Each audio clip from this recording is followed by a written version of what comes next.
freaking first cut. Golly.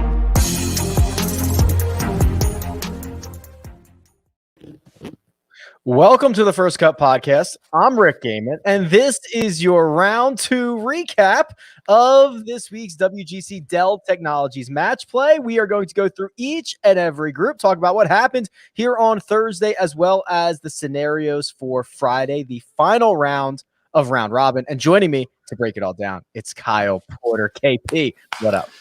The tapes just got released. We kind of saw Bryson hit a tree on 10. Balls bouncing all over the place. It's another great day of PGA Tour golf. When the shot tracker came up and said 48 yards to unknown or whatever that number was, everyone was like, I gotta get my eyes on this. At first I was like, there's no way that the guy plugged it in right. That's what I was thinking. You know, the shot tracker stuff, it has its errors. No, that's exactly what happens. 100% accurate. Did you see the tape? Did you listen to it? Yeah, smack the tree, and he goes, right here, bro. Right here, bro. Right here. It was everything I wanted it to be. The angle is not great, but it almost makes it better because it's just kind of chaotic. It's fantastic. Oh, if you're watching on YouTube, producer Jacob, just on the ball here. We've got a Ryan Lavner tweet, and Bryson says, "Hey, look, I was trying to drive the green, whether it was the practice green or the 10th green. I got it close."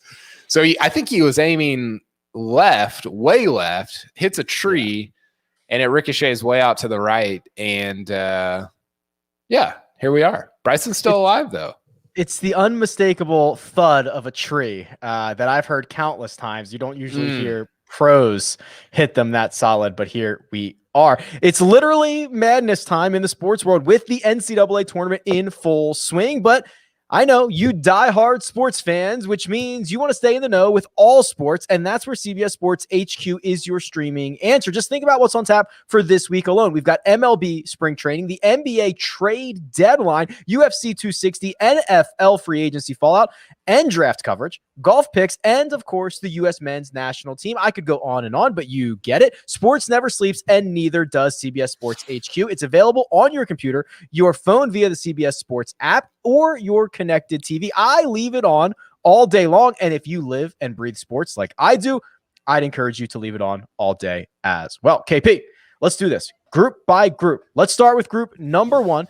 Dustin Johnson and Robert McIntyre get a split. Kevin Na falls to Adam Long. So now we look at this and we say, okay, DJ and Bobby McIntyre actually both hold their own destiny in their own hands with a victory, could get through and out of the group stage. Yeah, and if you're watching on YouTube again, producer Jacob has this pulled up. That's just fantastic producing right there. DJ was down 2 on the 16th tee box. Yep. And he goes eagle birdie par.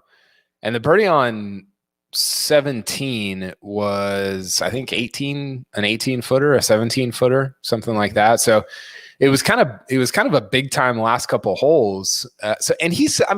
Listen, like DJ still sort of controls his own destiny. I mean, if he wins tomorrow, the worst he can do is a sudden death playoff with Bobby Mack, who, by the way, looks a little bit like Harry Higgs' little brother, maybe cousin, something like that. There's definitely a resemblance there for sure. It's hilarious when you get matchups like, Robert McIntyre, great golfer, doesn't look super athletic.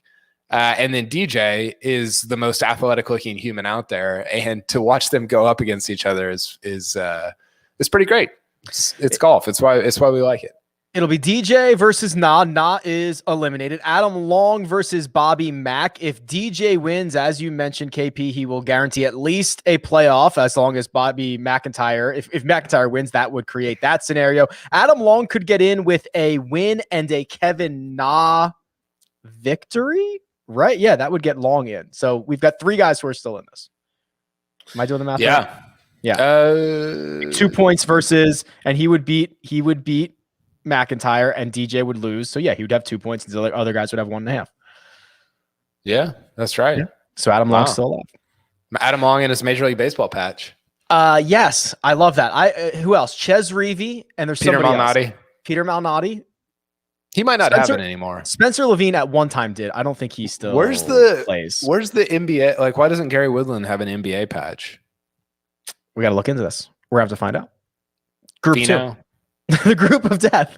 Justin Thomas's group. Kevin Kisner, our defending champion, defeats Justin Thomas 2-1. Here's a stat via Justin Ray. Since 2018, Kisner has played 239 holes in competition at Austin Country Club. He's won 80 of them, which is more than 1/3. That is crazy. Matt Kuchar also goes out and defeats Louis Oosthuizen, which means we have a collision course on Friday. It's Kisner versus Kuchar for all the marbles.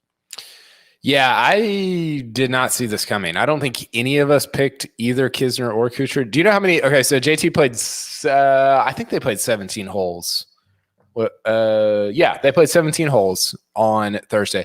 Do you know how many feet of putts JT made on Thursday? I don't, but knowing JT, let's say, so 41 feet. 38 feet. Oh my God. I didn't think he could be in the 30s. I mean, that's astonishing. He made one putt over 4 feet. God, that was like me today. I played today. I think I made one putt over 4 feet. I'm not Justin Thomas, so let me tell you that. So, I feel like Kisner, he's getting praised for this match play record. And look, like, his history here is undeniable, but also, like, he didn't have to do a ton, right? Like, he didn't. I didn't even think he played that well. I don't have his strokes gained numbers in front of me, but JT was just bad, and this is where, like, match play is. We're talking beforehand. This is where it is very different than stroke play, because you look at that JT number. If this was, let's say, JT plays the Texas Open next week, we would look at tomorrow and be like, JT is going to shoot a 63 tomorrow. Right. Well, JT is out of this tournament tomorrow. Like, he's playing, but it doesn't matter. He can't win the tournament. So I think that's kind of where you look at the match play as being different overall than the stroke play. Yeah, the JT versus Louis match tomorrow is just for pride. Group 3, John Rahm's group. Rahm defeats Shane Lowry. He moves to 2-0. Ryan Palmer gets it done 2-1 versus Sebastian Munoz, which means we get another collision course, all the marbles. It's Rahm versus Palmer, and you throw in the fact that these guys are good buds. They're like your Zurich partners. This is going to be, I don't know. Is this like cutthroat? Is this like you want to beat your brother, or this is going to be, I can't imagine it's going to be friendly with John Rahm. Yeah. I mean, I don't think it'll be like hostile. It won't be like Miguel Angel Cabrera and Keegan Bradley. Miguel Angel Jimenez. Sorry, yes. No, I don't think it will. Rahm's the favorite. Did you see that? He's the new favorite. Oh, to win it all. Yeah. I think he's 8-1. Yeah. He's got that look about him. I think it's either him or Cantlay, and I think they're actually the top two. I think Rahm was like 7 or 8-1, and Cantlay was 9. So yeah, I think, look, Friday will be fun. I think it'll be competitive, but I don't think it'll be like, I don't know. I think Rahm gets this reputation of being like a psycho, but he's not like a mean psycho. Like, I think he's it's internal. It's like towards himself. Yeah. Right. So yeah, I'm looking forward to it. I think that'll be a fun match. Group 4, not necessarily the result we wanted to see out of 4 or whatever the other 13. We'll get to that in a few minutes. Max Homa beats Colin Morikawa 2-1. That was a gutty performance. So that moves Homa to 1-1. Morikawa's done. He cannot advance. And JT Poston wins 4-2 over Billy Horschel. So now Homa faces Poston. Horschel gets Morikawa. So actually, it's JT Poston who is in the driver's seat because he is 1-0-1. With a victory, he would get through. Yeah, this is like picking this stuff is idiotic, right? Yep. Like, I think about some of the stuff we said on Tuesday, and in the moment, it makes total sense. And then you watch the matches, and you're like, I don't know why anybody picks this, because it's so. I mean, look at this bracket here. It's just a mess. Even a half a point for Poston will get the job done as well, because he's facing Homa. Yeah. Unless Horschel beats Morikawa. He'd have Is that right? to. They would be in a sudden death. They'd have to go to a playoff, right? Yeah. I kind of like Homa here. I do too. I actually, I don't know if I actually picked him, but I liked him. Like if it wasn't going to be Morikawa, this was the other guy because of what he did at Riviera. And the way he played against Morikawa, because that thing could have gotten away from him. I think he was 3 down through 7, and he grinds back and wins it, which was pretty impressive. Yeah. I'm in. I think that would be cool if he made a deeper run. Group 5. Tommy Fleetwood beats Antoine Rosner 4-3. Bryson DeChambeau defeats Si Woo Kim. So now Bryson has life. Both him and Rosner are 1-1. Bryson is going to face Fleetwood. Rosner is going to face Si Woo Kim. So if Bryson wins, he would get 2 points. That means Fleetwood wouldn't be able to win. And then if Rosner wins, those two would go to a playoff. Imagine that. Imagine a Rosner Bryson sudden death playoff. It'd be sick. The big boy played better, I think, on Thursday. I'm looking forward to the Fleetwood matchup. That feels very Ryder Cuppy, right? It does. I think that one will be. That might be your. Well, I haven't seen the other ones. That might be the match of the day on Friday, considering what's at stake. For sure. Group 6 is Xander Schauffele defeating Jason Day. That was 2-1. Jason Day, he's 0-2. Scotty Scheffler 1-0-1 thanks to his tie with Andy Sullivan, which, by the way, Scheffler kind of punted this thing away, but on 18, he hits an absolute gem that hops once, lands next to the hole, looks like it's going to sit down. By the way, spins 40 yards off the front of the green. He can't get up and down, and that's how he gets only a half a point. He could have very easily been 2-0 in this thing. Are you in on Scheffler as just look, the numbers are great. His statistics are really good. Are you in on him being able to kind of roll out there and win a big event like this right now? I think so. I think that he is mostly overshadowed by the other guys who are of similar age who have already had more success. But what those guys are doing, like Morikawa specifically, is historic. So I just think it happens to be a knock against Scotty Scheffler because he hasn't done it, but I don't think in reality it is. Yeah. I think I am too. I was actually doing some Masters preview stuff and kind of writing some notes down on him. And I was like, is his first win really going to come at the Masters? I think he can win the Masters, but I don't think he can win the Masters, if that makes sense. Right. Or at least not for the first one. That would be a hell of a first win. So it's him and Xander on Friday, right? That's going to be great. And the winner at least gets into a playoff depending on what Andy Sullivan does, which would be cool. Yeah, that'll be good. I'm excited about that one. There's some, and this is what the tour wants, right? When they match the A and B guys on Friday, is their hope is, hey, this is to advance to the Sweet 16. Correct. This is all by design. Group 7, Patrick Reed keeps himself alive and defeats Christian Bezuidenhout 2-1. Joaquin Niemann also, I believe, lost on 18 to get a tie with Bubba Watson. So Niemann and Bubba are both 0-2. That's 2 ties. Patrick Reed is 1-1. That's a win and a tie, which means Patrick Reed is in control. A win for sure gets him into the next round. There are some scenarios with a tie that he can get into a playoff and figure that out. But we're getting the Patrick Reed, Joaquin Niemann matchup on Friday. Yeah, I didn't see a ton from this one. I'll be rooting for Niemann because I picked him before the week started.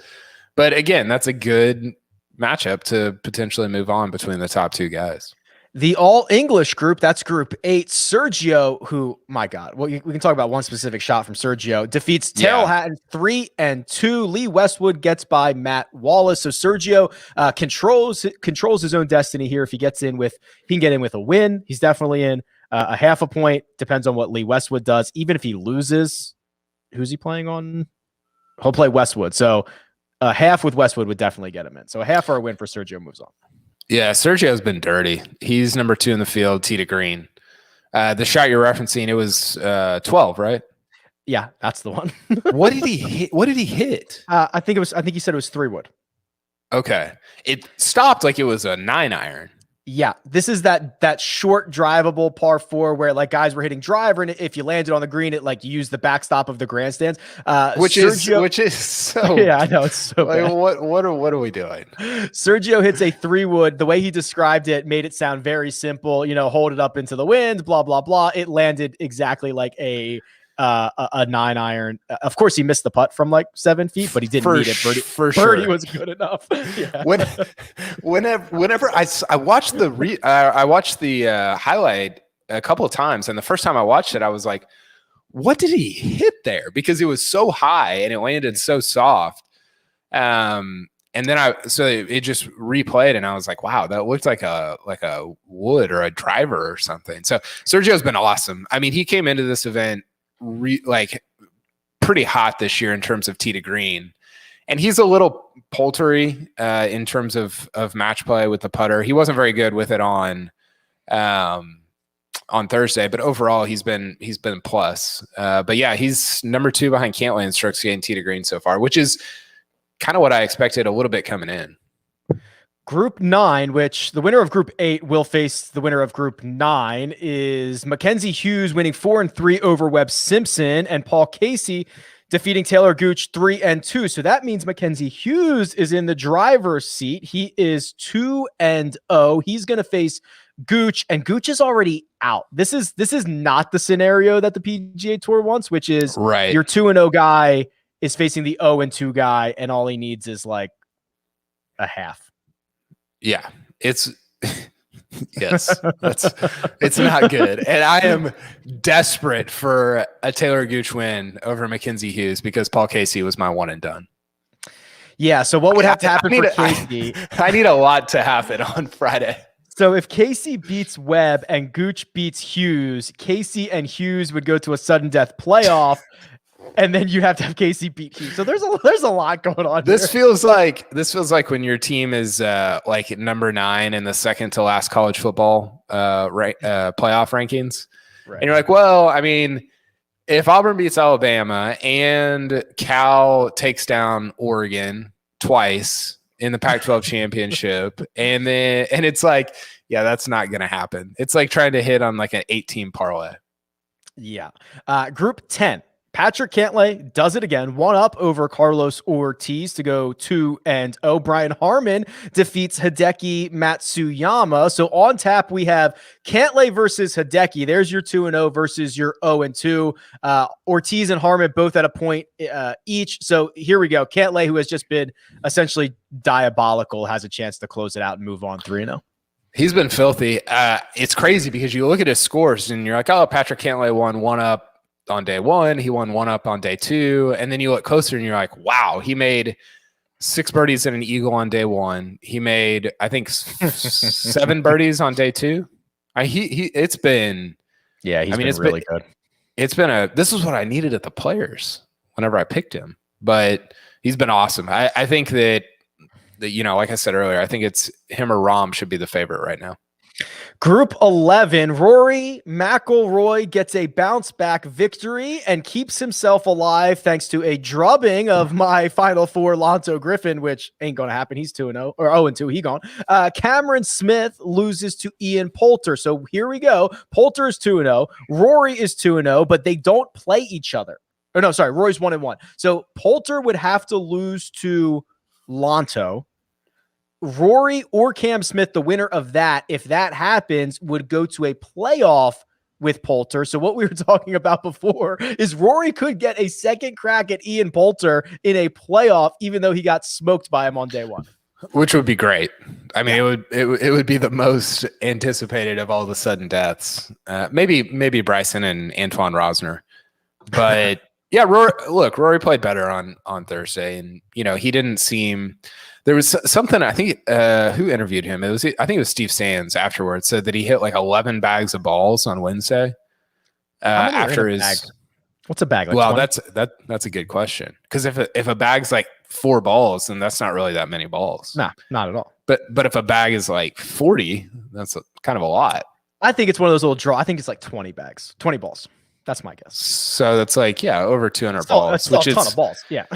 they're not driving up the trucks to the parking lot like they do with Bryson at Winged Foot to get the spotlight out there. But Rory looked better, and for him, it's all about Augusta. Obviously, 2 weeks from today, so he just needs as many rounds right now. I think it sounds like he wants as many rounds as he can get just to kind of prepare for that. He hit more good wedge shots on Thursday than he did like in the last couple of weeks, which was at least encouraging. Maybe the last couple of months. Maybe true. Group number 12, as we all predicted, the overall 64th seed, the last guy in this field goes out and beats Jason Kokrak. That's Dylan Fratelli, who I'm referring to, wins 3-2. He's 2-0. Tony Finau, Hunky Tony, and Willie Z Zalatoris, they tie. So now Dylan Fratelli, he is in the driver's seat. He has Willie Z on Friday, while Finau and Kokrak will play against one another. And I mean, what is the path for anybody? Oh, Kokrak could win and Fratelli could lose, and that could create a playoff between those two. Yeah, I think that's it, right? Yeah, because if Finau wins, he'd be 1-1-1. He already doesn't have enough points. Zalatoris also out. Yeah, the only scenario is Dylan wins and he's in. Dylan halves and he's in. Dylan loses, Kokrak wins, and they go to a sudden death playoff. Yeah. I don't have a ton of takes on this. I think I kind of like Fratelli. I don't know. I don't know if he's necessarily like, I don't know if he's like popular, but he's kind of fun. I kind of like watching him. He is not popular. He's cool on Instagram though, so I'll give him that. Group 13, Burns Wiesberger defeats Victor Hovland. We'll talk about that. Abraham Answer defeats Kevin Streelman. So this is Abraham Answers to lose. He is 2-0. He faces the 0-2 Victor Hovland, who I think KP won his first hole on like hole number 26 or something. So I got the stat here for you. He's played 32 holes over 2 days and he's won 3 of them. Ugh. How?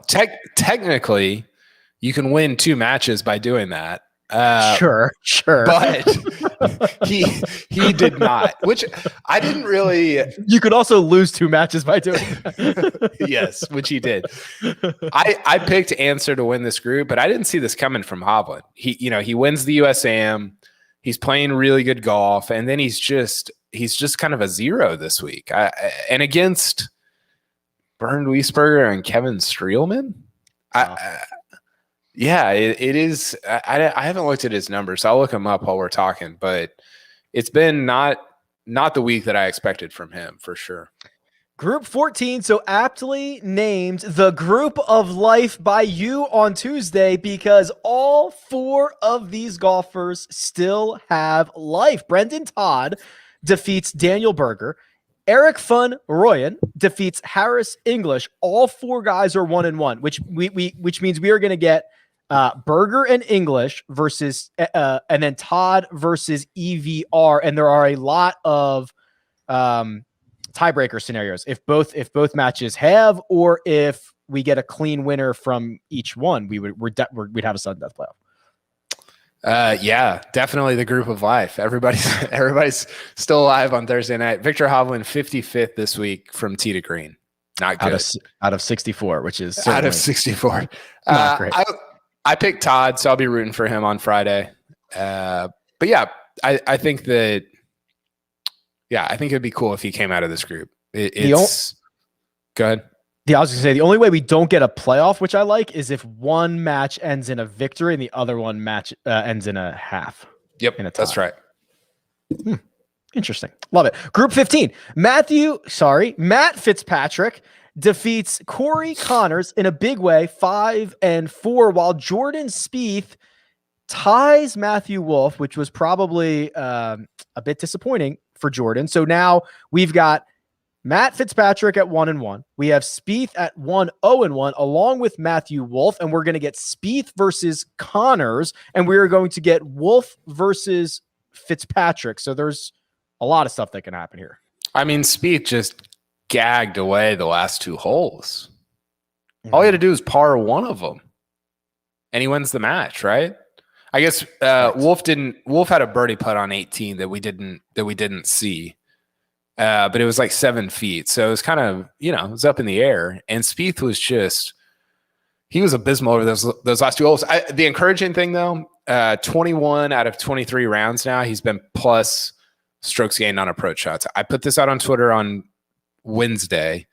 People were freaking out. That's going to be a problem at Augusta. Like that, he is going to be a problem for the rest of the field at Augusta if he continues to hit his irons like this. So I agree. I'm a buyer for sure. Oh yeah, it's easy to say now, but you're kicking yourself for not buying it 50-1 or whatever 45 days ago. Yeah, because now he's like 12 or whatever. Yeah. Corey Connors is the only guy out of this. So if Matthew Wolff wins against Fitzpatrick, he goes through. No, that's not necessarily true because Spieth could also beat Connors and they could go into a sudden death playoff. If Spieth could get through with a victory over Connors and a Fitzpatrick victory, but then there's a lot of scenarios with ties. Like this could very well end up in a playoff with the way this could shake out. For sure. This one. Group 16, our final group. Mark Leishman defeats Sung Jae Im. Russell Henley defeats Victor Perez. So here we go. We've got all 4 guys again with 1 point. It's going to be Sung Jae versus Victor Perez and Leishman versus Russell Henley on Friday. And if I like the producer Jacob's note here, if both matches tie, we get a 4-way playoff, which would be so good. That would be sweet. I have no takes on this group. I want to know from you if you're changing any of your final 4 and who you're changing it to. I guess you have to Lanto because you literally out. Yeah, so that's easy enough. I will stick with so my final 4 is Casey, Bryson, Fitzpatrick, Lanto. So Lanto's out. Fitzpatrick's still technically alive. Casey has, as we described earlier, work to do, technically alive. Bryson has work to do. I would have loved to, in my Elite 8, swap in Cantlay for Fitzpatrick. Cantlay looks like he's going to win this thing, quite honestly. I have Cantlay, Rom, that's good. Casey, Bryson. I want to keep everybody except for Casey and put Sergio in for him. Who you actually have Sergio coming out of that group, which it looks like he's probably going to do. I wish I had Sergio, Bryson, Cantlay, and Rom. I would feel good about that. Your bracket is without looking through all these I feel like the most alive of the first cut ones going into. Don't look at the Corey Connors part. Let's just erase that. I looked past that one. That's okay. All right, KP, anything else, buddy? We got one more round to go, then we get to single elimination. Yeah, I'm looking forward to Saturday. Saturday is, I think we sort of hype up the Wednesday through Friday. I think Saturday is freaking awesome. Like you got the round of 16, you got the round of 8. It's just golf all day. I think that's going to be a blast. So ready to get through Friday and move on to the main event. The tiebreaker is sudden death stroke play, which is really a fancy way of saying sudden death match play, but it allows for more, it allows for more than 2 golfers to be in it. So that's why it turns into stroke play. So that is the tiebreaker. It's going to be a lot of fun. Producer Jacob, as always, thank you very much. Working hard behind the scenes. Kyle Porter, you can find on Twitter at Kyle Porter CBS. You can find me at Rick Run Good. This has been The First Cut, and we'll catch you next time.